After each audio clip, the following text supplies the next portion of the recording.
বিসমিল্লাহির রহমানির রহিম। আসসালামু আলাইকুম ওয়া রাহমাতুল্লাহ। প্রিয় শিক্ষার্থীরা, আজকের ক্লাস আমরা 2025 সালের চট্টগ্রাম বোর্ডের পদার্থবিজ্ঞান সৃজনশীল প্রশ্নের সমাধানগুলো নিয়ে আলোচনা করব।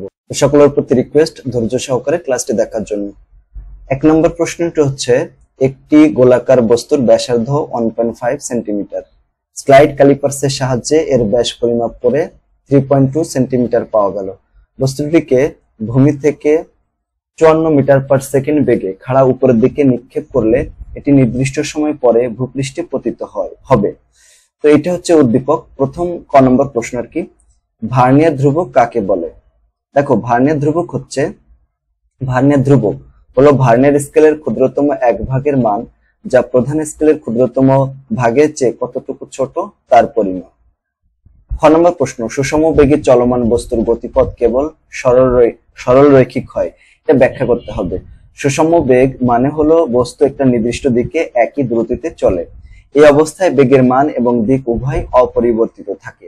যদি গতির দিক পরিবর্তন হয় তাহলে ত্বরণ সৃষ্টি হবে, যা সুষম বেগের সঙ্গে সঙ্গতিপূর্ণ নয়। তাই সুষম বেগে চলতে হলে বস্তু সরল রেখা বরাবরই চলতে হবে। মানে দিক পরিবর্তন করলেই সেটা সুষম বেগ থাকবে না, কারণ সুষম বেগ থাকলে তো ত্বরণ হয় না, তখন তো ত্বরণ হবে, ফলে এর গতিপথ সরল রৈখিক হবে।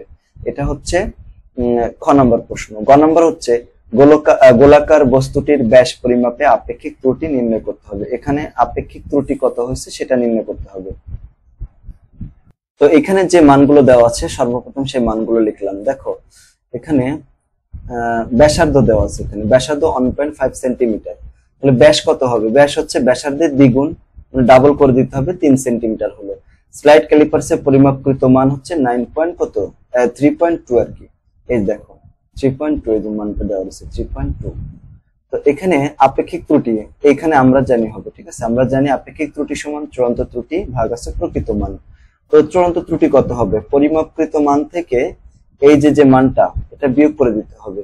তো এখানে বিয়োগ করে দিলাম আর প্রকৃত মান দ্বারা ভাগ করে দিলাম। প্রকৃত মান হচ্ছে 3, এখন ভাগ করে দিলে কত হয়? এই যে 6.67%। অর্থাৎ সুতরাং গোলাকার বস্তুটির ব্যাস পরিমাপে আপেক্ষিক ত্রুটি হবে 6.67%।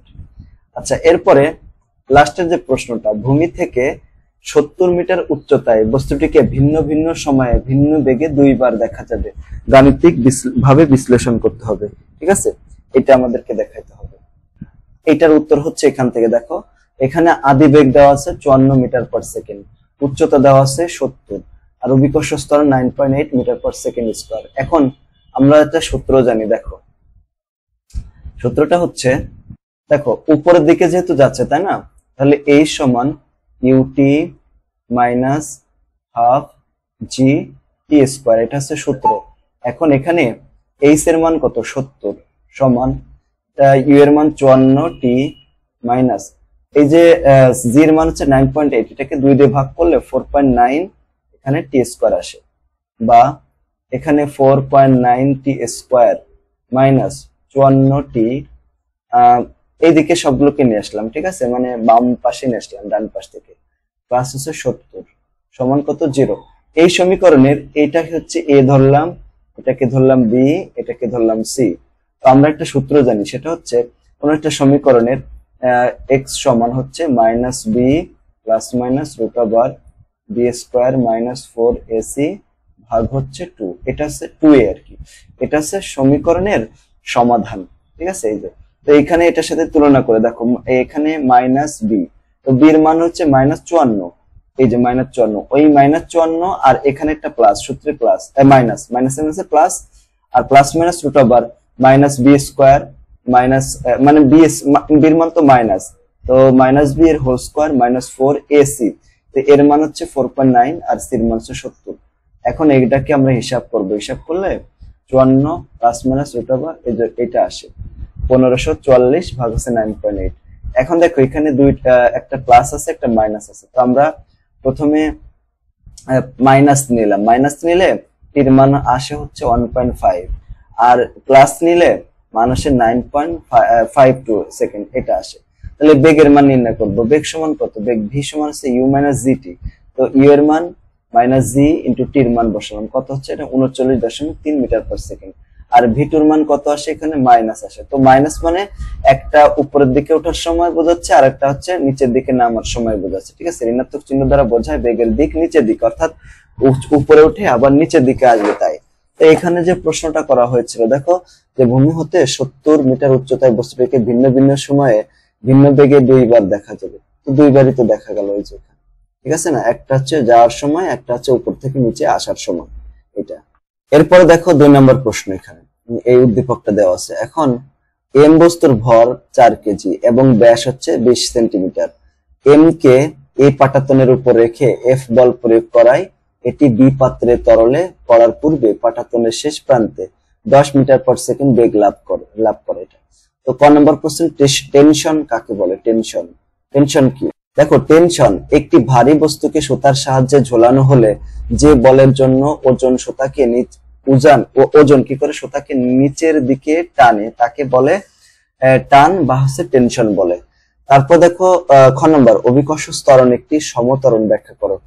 তো যখন কোনো বস্তুর বেগ প্রতি সেকেন্ডে সমান হারে পরিবর্তিত হয় তখন ত্বরণকে সমত্বরণ বলা হয়। অভিকর্ষ ত্বরণের মান সর্বত্র প্রায় 9.8 মিটার পার সেকেন্ড স্কয়ার, যা সকল মুক্তভাবে পতনশীল বস্তুর জন্য 1। সুতরাং অভিকর্ষ ত্বরণ একটা হচ্ছে সমত্বরণের উদাহরণ। এখন আমাদের কি করতে হবে, এফ এর মান বের করতে হবে। এফ যেন কি এখানে কিন্তু উল্লেখ করা রয়েছে, দেখো এফ হচ্ছে এম কে এ পাটাতনের উপর রেখে এফ বল প্রয়োগ করা হলো, ঠিক আছে। সেই বলটা কি এটা আমাদের বের করতে হবে। তো এখানে যে উদ্দীপক দেওয়া আছে সেগুলো আমরা একটু দেখি। এখানে আদিবেগ দেওয়া আছে, আদিবেগ কত দেওয়া আছে? 0। আদিবেগ তো স্থির অবস্থা, তো এর জন্য আদিবেগ হচ্ছে 0, ঠিক আছে। এই যে, তো এখানে আদি অবস্থায় নেই। শেষ বেগ কত? 10 মিটার পার সেকেন্ড। শেষ বেগ কত? 10 মিটার পার সেকেন্ড। এই দেখো শেষ 10 মিটার পার সেকেন্ড। তারপরে অতিক্রান্ত দূরত্ব হচ্ছে 1 মিটার। দেখো অতিক্রান্ত দূরত্ব কত? এই যে এখান থেকে শুরু করে এই পর্যন্ত 1 মিটার গেছে, এই যে 1 মিটার গেল। তো আমরা জানি ভি স্কয়ার সমান ইউ স্কয়ার প্লাস 2as। তো এখান থেকে আমরা এর মান বের করব। এ সমান কত? V square minus a square by 2s। তো ভি স্কয়ার বসালাম, এ স্কয়ার ভাগ 2s বসিয়ে দিলাম। তাহলে এখানে কত হলো? এই যে 50 মিটার পার সেকেন্ড স্কয়ার। তো আবার আমরা জানি হচ্ছে এফ সমান এম এ। তো এখানে এম এর মান বসালাম, এর মান তো 50 গুণ করে দিলাম, 200 নিউটন হলো। 200 নিউটন হয়ে গেল। এরপরে ঘ নাম্বার, এম বস্তুটি বি তরলে ভাসবে না ডুববে তা গাণিতিক ভাবে বিশ্লেষণ করতে হবে। তো দেখো এটা আমরা যেভাবে সহজে করতে পারি সেটা হচ্ছে এই যে এখানে একটা তরল আছে, তাই না? এই তরলের ঘনত্ব দেওয়া আছে 1200 গ্রাম পার সিসি এরকম। তো এম যে বস্তুটা আছে ওই বস্তুটারও আমরা ঘনত্ব বের করব। যদি এম এর ঘনত্ব এখানে বি যে তরলের ঘনত্বের চেয়ে বেশি হয়ে যায় তখন ডুবে যাবে, আর যদি কম থাকে তাহলে এটা ভেসে থাকবে। এভাবে করতে পারি। দেখো এখানে প্রথমে বস্তুটার ভর দেওয়া আছে 4 কেজি, ব্যাসার্ধ দেওয়া আছে 0.1 মিটার। তো আমাদের ঘনত্ব নির্ণয় করার জন্য ঘনত্বের সূত্র হচ্ছে m বাই ভি। তাহলে ভি নির্ণয় করতে হবে, ভি সমান 4/3 পাই আর কিউব। তো 4/3 পাই এর মান বসালাম, আর এর মান বসালাম, হিসাব করে এই মানটা আসে 88 ভাগ আছে এটা। এখন সিলিন্ডারের উপাদানের ঘনত্ব নির্ণয় সূত্র হচ্ছে রো সমান হচ্ছে m বাই ভি। তো এখানে মান বসালাম, মান দেখো এম এর মান হচ্ছে 4 আর ভির মান তো এই যে এটা, দেখো যে এটা হচ্ছে ভির মান, ঠিক আছে। বসিয়ে দিলাম, বসিয়ে দিয়ে এটা সরাসরি ক্যালকুলেটর চেপেও মানটা বের করতে পারো। দেখো এতগুলো প্রসেস না করে এখানে কত আছে, উপরে আছে 4, নিচে এটা আবার দিলাম 88 ভাগ হচ্ছে 21, এই যে 21 1 2 3 তিনটা শূন্য, এই মানটা আসে কত? এই যে এটা আসে 954.54, এটা আসে এত কেজি পার মিটার কিউব। এখন তরলের ঘনত্ব, ওই যে তরলের ঘনত্ব কত দেওয়া আছে? তরলের ঘনত্ব দেওয়া আছে হচ্ছে, দেখো তরলের ঘনত্ব দেওয়া ছিল 1200 গ্রাম পার সিসি, এটা দেওয়া আছে তাই না? একটু ইয়ে করি, 1200 গুণ আচ্ছা দেখো এটাকে আমরা কেজি মিটার পার কিউব মানে কেজি পার মিটার কিউবে কনভার্ট করব। তো গ্রাম 1000 গ্রাম, এখানে আছে কত? 1000 গ্রাম হচ্ছে 1 কিলোগ্রাম হয়, তাই না?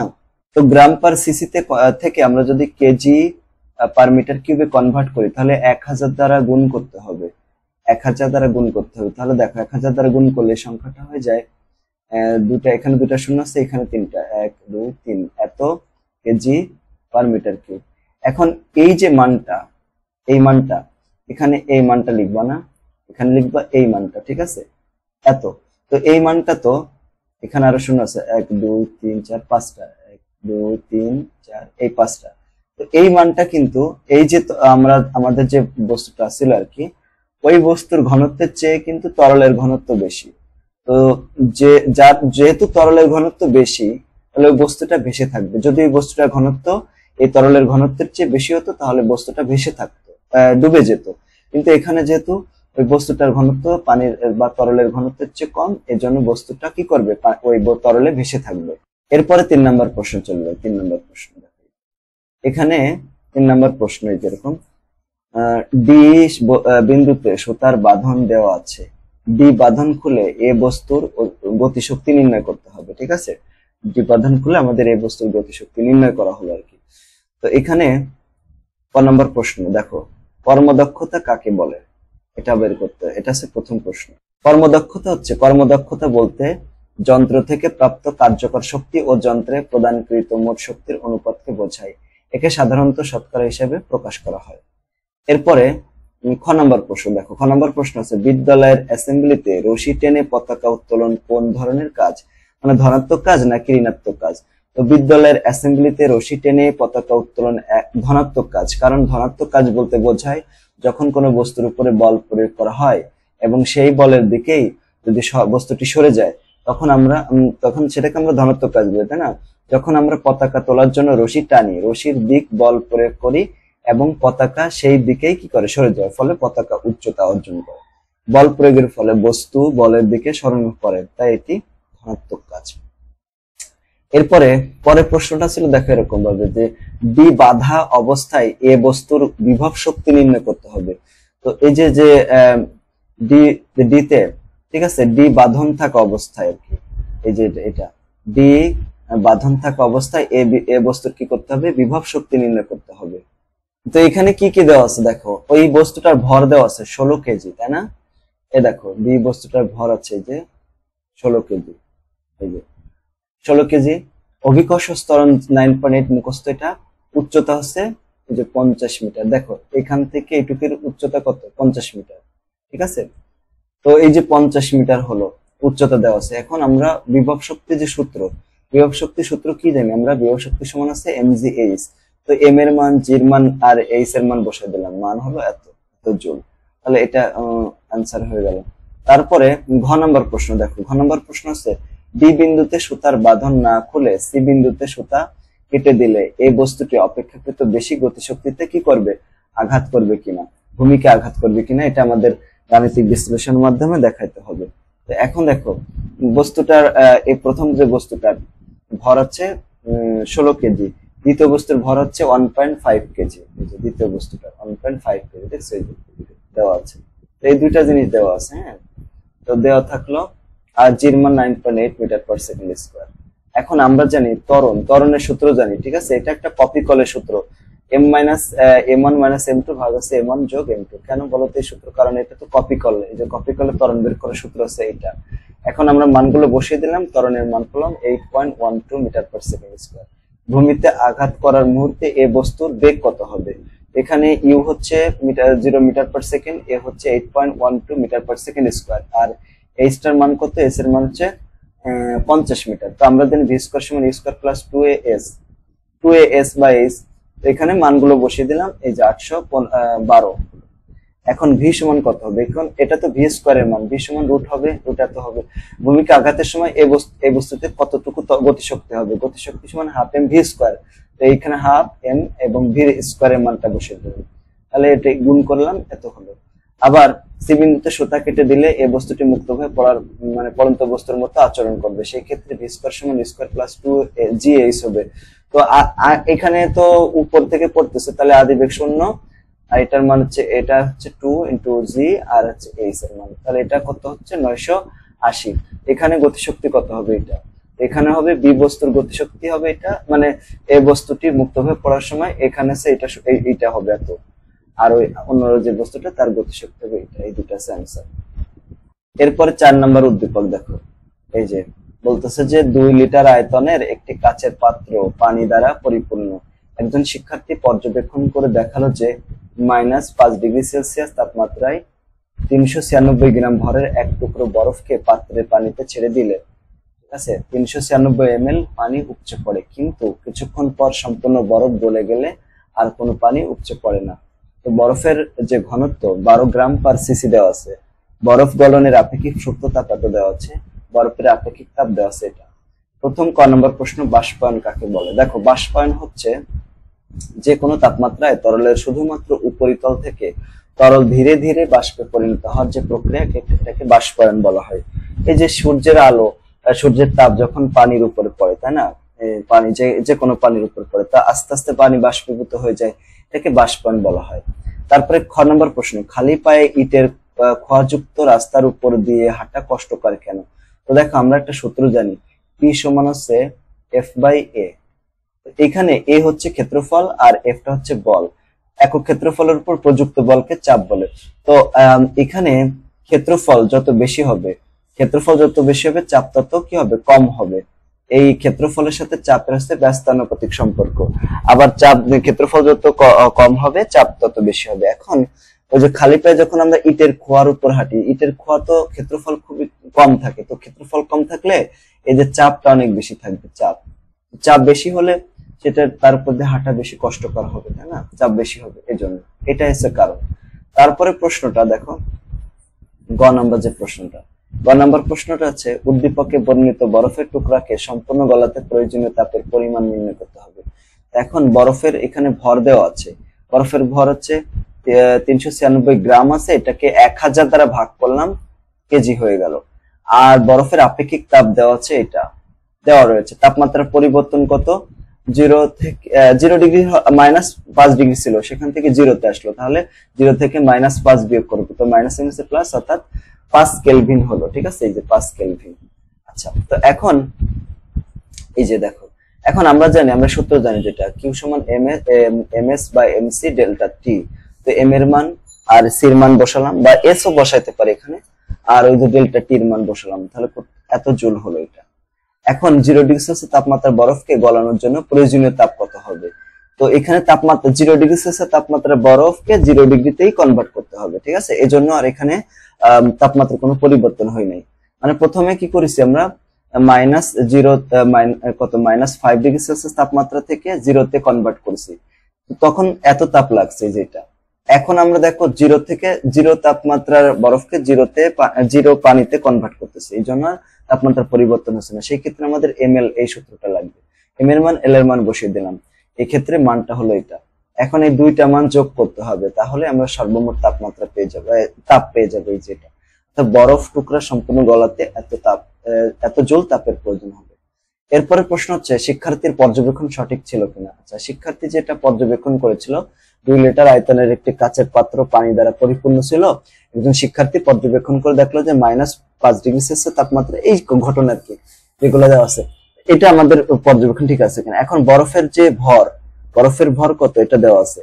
আর ঘনত্ব, বরফের ঘনত্ব হচ্ছে এটা দেওয়া আছে। আচ্ছা দেখো, বরফের ঘনত্ব কত, 1/1.2 গ্রাম পার সিসি, এটা হচ্ছে মুখস্থ। ঠিক আছে, কারণ কি, বরফ হচ্ছে, বরফকে যদি পানির ভিতর রাখা হয়, তাহলে 1/12 অংশ পানির ভিতর ডুবে থাকে। ঠিক আছে, তো ওই ডুবে থাকা অংশের আয়তন আমরা এখন বের করবো। বরফের আয়তন কত হবে, আয়তন v সমান m/, কত, রো। তো এখানে m এর মান বসালাম, আর এখানে রোর মান বসালাম। রোর মান কত, 1/1.2। এটাকে যদি কনভার্ট করি, দেখো এই যে এটাকে, ওই যে 11.12 আসে, তো ওই যে 12টা নিচে ছিল, ওটা উপরে চলে যাবে। ঠিক আছে, মানটা হিসাব করলাম, এই যে 432 ml হলো।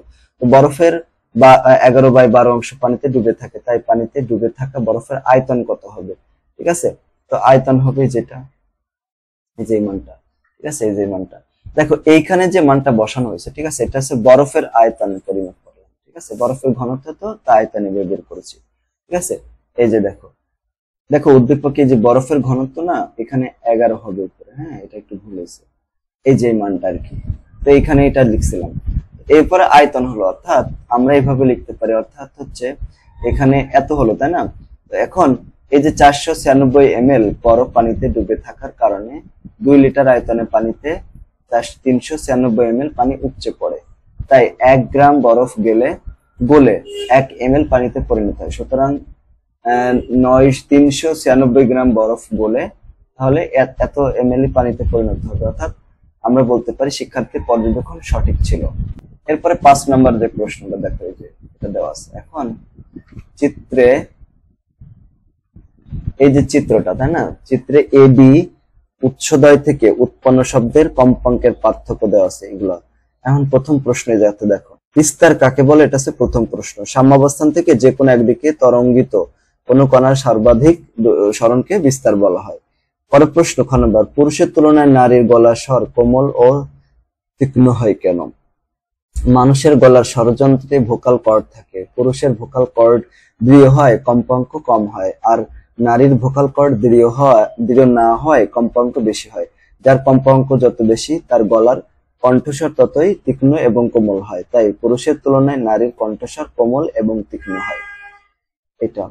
এখন গ নম্বর প্রশ্ন দেখো, গ নম্বর প্রশ্ন হচ্ছে এই যেটা, এ উৎস থেকে প্রতিফলকের দূরত্ব নির্ণয় করতে হবে। এই যে এ উৎস থেকে প্রতিফলকের দূরত্ব, এটা হচ্ছে এ, এখান থেকে এই যে প্রতিফলক এর দূরত্ব নির্ণয় করতে হবে।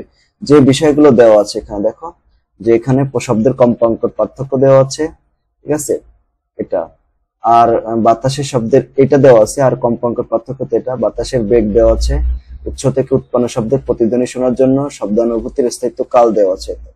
তো এই উৎস থেকে প্রতিফলকের দূরত্ব নির্ণয় করতে হবে। এখন বাতাসের যে বেগ ওটা দেওয়া আছে 344, আর শব্দানুভূতির স্থায়িত্ব কাল, ঠিক আছে, 0.1 সেকেন্ড, এটা তো দেওয়া আছে, তাই না?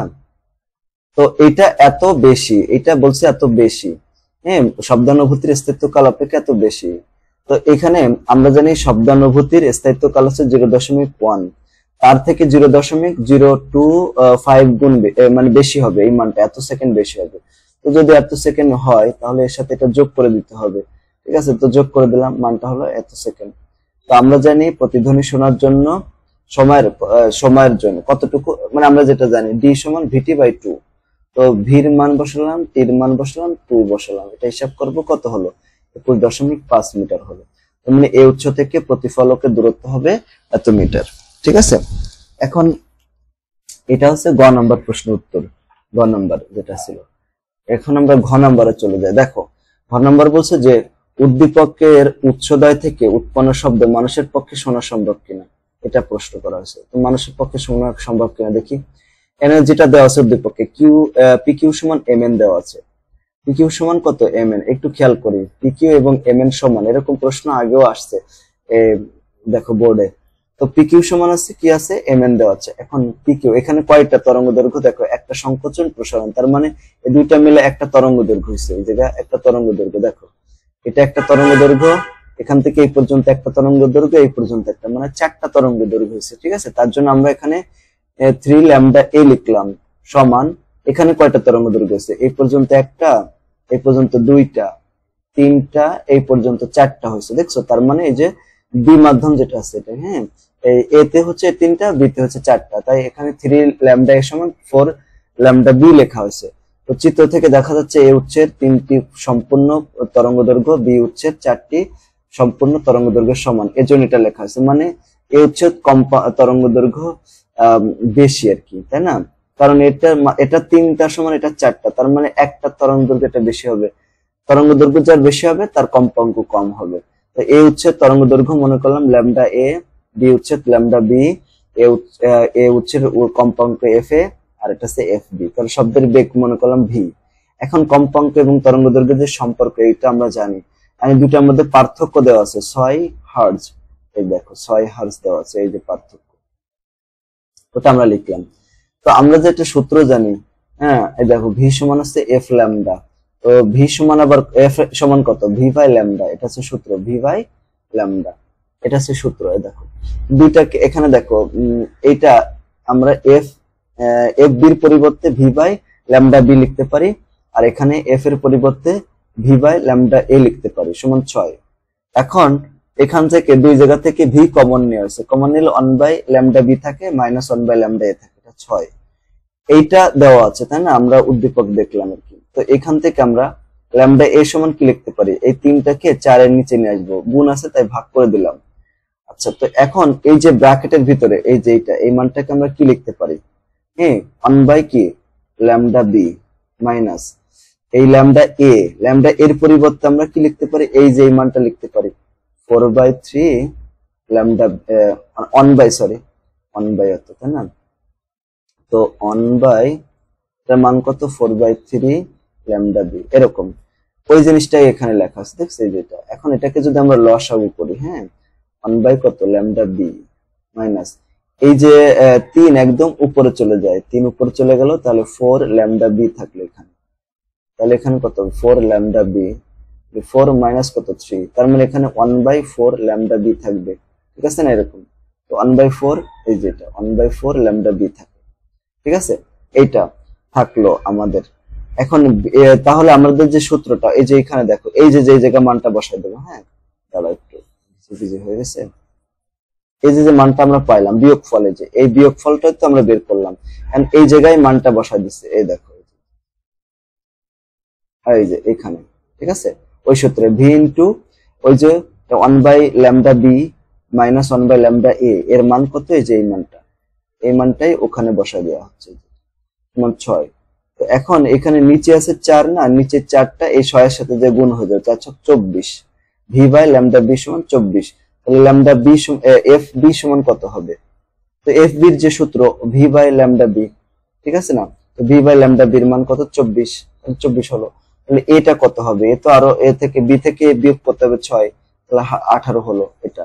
তো মানুষের শ্রবণ সীমা হচ্ছে 20 হার্টজ থেকে 20,000 হার্টজ পর্যন্ত। তাহলে বি উচ্চের যে কম্পাঙ্ক 24 হার্টজ, তার মানে এটা শোনা যাবে, কিন্তু এটা শোনা যাবে না কেন, কারণ এটা আছে 20 এর চেয়ে কম, এজন্য এটা শোনা যাবে না।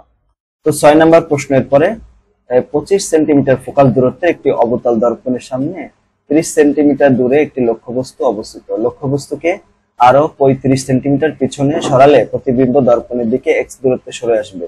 এক্স এর মান আমাদের পরে বের করতে হবে। ক নাম্বার প্রশ্ন, অপটিক্যাল ফাইবার কাকে বলা হয়?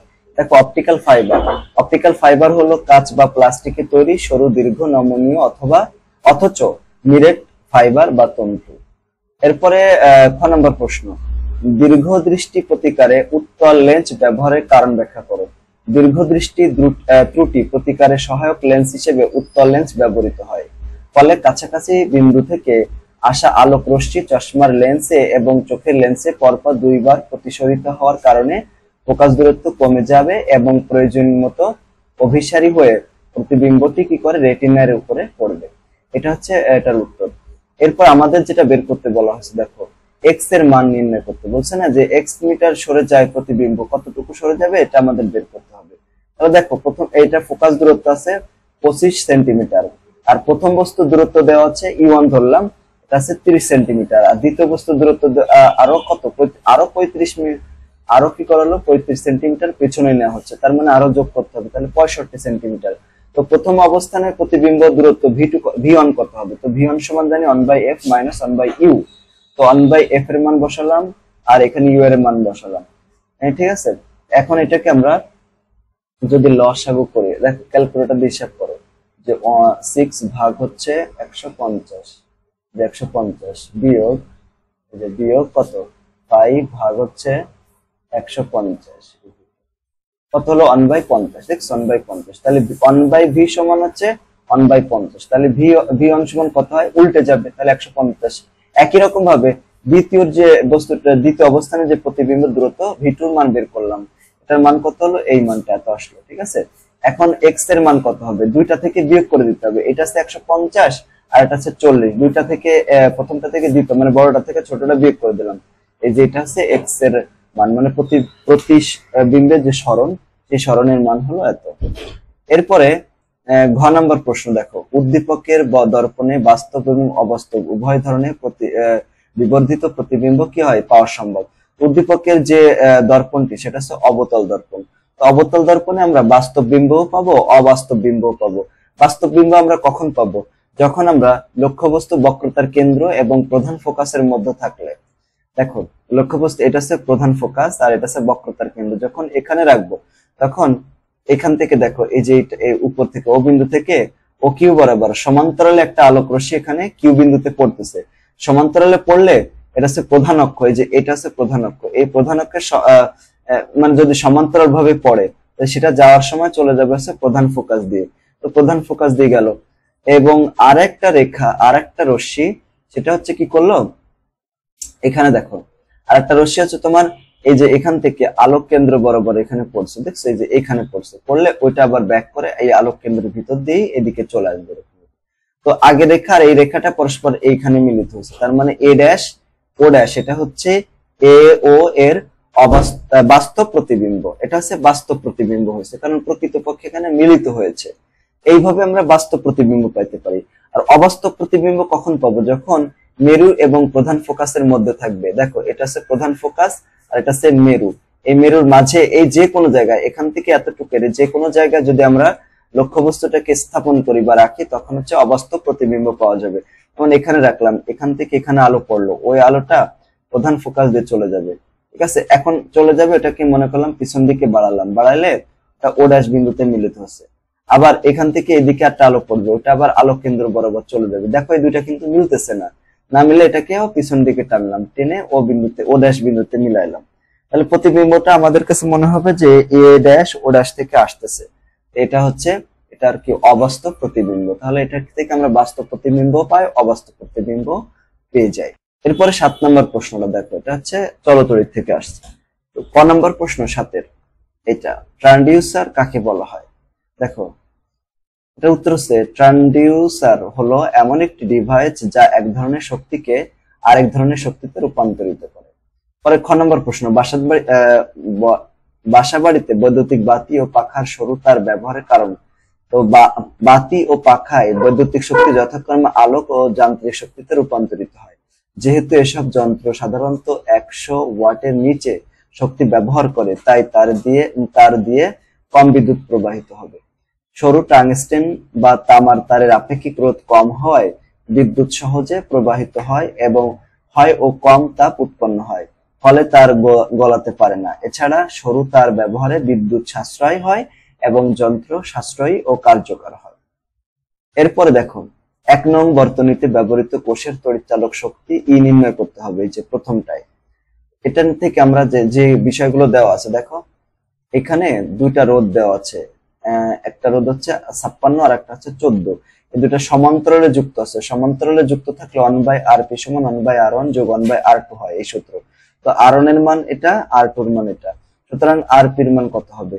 মানগুলো বসালাম, বসায় দেখো এটা আমরা হিসাব করবো। এই যেটা এই যে এটা না, আমাদের এই লাইনটা দেওয়ার দরকার নেই, তোমরা প্রথম এই লাইনটা দিবা, এই যে লাইনটা, এই লাইন না দিয়ে সরাসরি ক্যালকুলেটর দিয়ে হিসাব করে দিবে। দেখো এখানে 1 ভাগ কত, 56, এই 56 যোগ কত 1 ভাগ হচ্ছে 24, 24 মানটা কত হয় 5 এই যে 56। তো আরপি সমান কত হবে? তাহলে উল্টে যাবে, 56 উপরে চলে যাবে, 5টা নিচে চলে আসবে। এটাকে আমরা ভাগ করলে, যে এটাকে যদি আমরা ইনভার্স করে দিই, দেখো যেটা এই যে এত হবে, দেখছো 11.2। এই যে আর তড়িৎ প্রবাহ দেওয়া আছে, দেখো এই যে এটা হচ্ছে তড়িৎ প্রবাহ, এই যে এটা। তো এখানে এটা দেওয়া আছে, তাহলে ই সমান কত জানি আমরা, জানি ই সমান হচ্ছে আই আর। তো আই এর মান এটা বসিয়ে দিলাম, আর এর মান এটা বসিয়ে দিলাম, গুণ করলাম, এই যে 5.6 ভোল্ট হয়ে গেল। এরপরে ঘ নম্বর প্রশ্নটা হচ্ছে, দেখো যে 2 নং বর্তনীতে ব্যবহৃত এ এবং A2 অ্যামিটারের পাঠের তুলনা করতে হবে। মানে দেখো দুইটা অ্যামিটার, এ একটা অ্যামিটার, এই একটা অ্যামিটার, মানে এই অ্যামিটার দিয়ে কতটুকু তড়িৎ প্রবাহিত হবে, এই অ্যামিটার দিয়ে কতটুকু তড়িৎ প্রবাহিত হবে, মূলত আমাদের সেটাই বের করতে হবে। এতে যুক্ত রয়েছে দেখো R1, এখানে যে মানগুলো দেওয়া ছিল, ঠিক আছে, এখানে দেখো R1 হচ্ছে 15, R2 হচ্ছে 25, R3 হচ্ছে 10 এবং R4 হচ্ছে 7, এটা দেওয়া আছে, ঠিক আছে। একটু ভুল হয়েছিল মানটা বসানো, এখানে দেখো এগুলো বসাবে আর কি। এটা এখানে যেমন R1 এবং R2 শ্রেণীতে যুক্ত আছে, তো এই তুল্যরোধ যোগ করে দিলাম, মানটাই পরিবর্তন করে দিয়েছিল আর কি। সমান্তরালের সঙ্গে যুক্ত আছে, এখানে হচ্ছে 8। তারপরে বর্তনী মোট তুল্যরোধ, ওই যে R4 আবার এর সাথে ইয়াতে আছে, শ্রেণীতে আছে, এখানে হচ্ছে কত 15 হলো। তো এরপরে দেখো প্রধান যে ভোল্টেজের দেওয়া থাকলে, এখানে দেওয়া আছে ভোল্টেজ আছে 48, দেখো এই যে 48 দেওয়া আছে, দেখো এই যে 48 দেওয়া আছে। তো 48, তাহলে মূল তড়িৎ প্রবাহ I সমান V বাই R, যে বসিয়ে দিলাম। এন্ড R4 রোধে বিভব পার্থক্য কত হবে? বিভব পার্থক্য V সমান হবে IR4। তো এখানে I এর মান আর R4 এর মান এটা গুণ করলাম, 22.4 ভোল্ট হলো। তো প্রথম অংশে R1 R2 R3 ভোল্টেজ কত হবে? তো R1 ভোল্টেজ হবে V1 সমান V মাইনাস কত, এই যে মানটা বিয়োগ করে দেবো, তাহলে এটা পেয়ে যাবো। ঠিক আছে, এই অংশটুকু পেয়ে যাবে। তাহলে এখানে R1 এবং R2 তো শ্রেণীতে যুক্ত আছে, তাহলে দুইটার মধ্যে দিয়ে সেম পরিমাণ তড়িৎ প্রবাহিত হবে। সেটা কত হবে? V by RS। তো এটার মান বসিয়ে দিলাম, এত হলো। আর অ্যামিটার A1 এবং A2 এর পাঠের যে অনুপাতটা কত হবে দেখো, এই অনুপাতটা হবে, এটা হচ্ছে I1, আর ওই এটুর মধ্যে দিয়ে তো মূল তড়িৎ প্রবাহিত হচ্ছিল, তাই না? I, দুটা অনুপাত করতে হবে। অনুপাত করলে দেখো 5 গুণ বেশি, মানে 5 গুণ হবে। ঠিক আছে, A2 অ্যামিটারের A1 এর 5 গুণ হবে। ওকে, এরপরে 1 নাম্বারটা দেখো। 1 নাম্বার, অর্ধপরিবাহী কাকে বলা হয়? অর্ধপরিবাহী, তো অর্ধপরিবাহী হচ্ছে যেসব পদার্থের বৈদ্যুতিক পরিবাহিতা পরিবাহী এবং অপরিবাহীর মাঝামাঝি এবং তাপমাত্রা বাড়লে তাদের পরিবাহিতা বৃদ্ধি পায়, তাদের অর্ধপরিবাহী বলা হয়। সিলিকন বা জার্মেনিয়াম এগুলো হচ্ছে। এরপর দেখো, পিএন জাংশন ডায়োড রেকটিফায়ার হিসেবে কাজ করে, ব্যাখ্যা করো। রেকটিফায়ারে এসি সিগন্যালের ধনাত্মক অর্ধচক্রে পিএন জাংশনের ডিপ্লেশন স্তর কমে তড়িৎ প্রবাহিত হয়, ঋণাত্মক অর্ধচক্রে ডিপ্লেশন স্তর বাড়ে, ফলে তড়িৎ প্রবাহিত হতে পারে না। এভাবে পিএন জাংশন ডায়োড এসি সিগন্যালকে ডিসি তে রূপান্তরিত করে, তাই এটি রেকটিফায়ার হিসেবে কাজ করে। এরপরে প্রশ্ন দেখো, 1 নং দৃশ্যপটে ট্রান্সফরমারের প্রাইমারি কয়েলের ক্ষমতা নির্ণয় করতে হবে। 1 নং আছে যে একটি ঊর্ধ্বধাপী ট্রান্সফরমার কয়েলের প্যাচের অনুপাতটা দেওয়া আছে। প্রাইমারি কয়েলের ভোল্টেজ 18 ভোল্টেজ এবং সেকেন্ডারি কয়েলের তড়িৎ প্রবাহ হচ্ছে 1.4 অ্যাম্পিয়ার।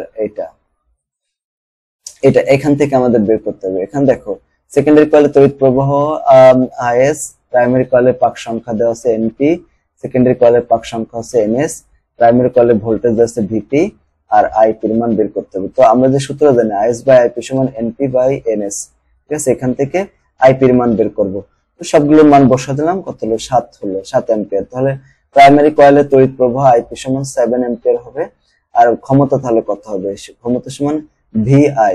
তো V এর মান এবং I এর মান বসে দিলাম, 126 ওয়াট হলো আর কি।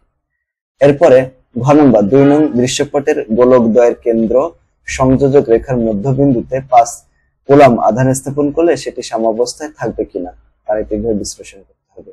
তো এখানে এই প্রশ্নটা কিন্তু ইম্পর্টেন্ট, তোমাদের আসতে পারে এটা। ঠিক আছে, এরকম দেওয়া আছে যে উদ্দীপকের অনুসারে লিখলাম আর কি।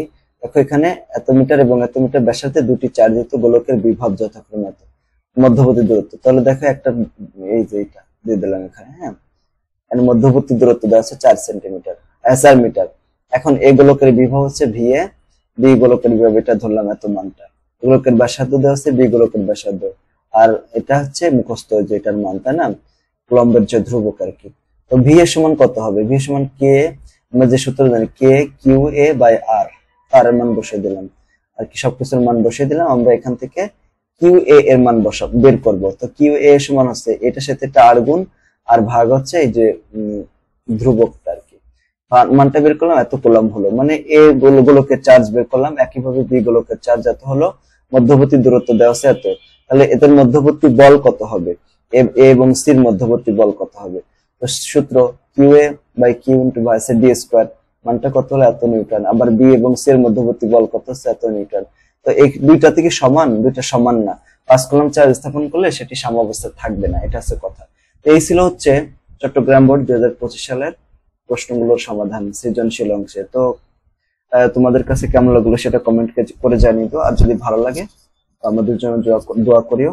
হালকা পাতলা মাঝে মাঝে দু একটা শব্দ ভুল হয়েছে আর কি, এটা পরে ঠিক করে দেওয়া হয়েছে, এটা দেখে শুনে তোমরা করবে। হ্যাঁ, সবাইকে ধন্যবাদ। আসসালামু আলাইকুম ওয়া রাহমাতুল্লাহি ওয়া বারাকাতুহু।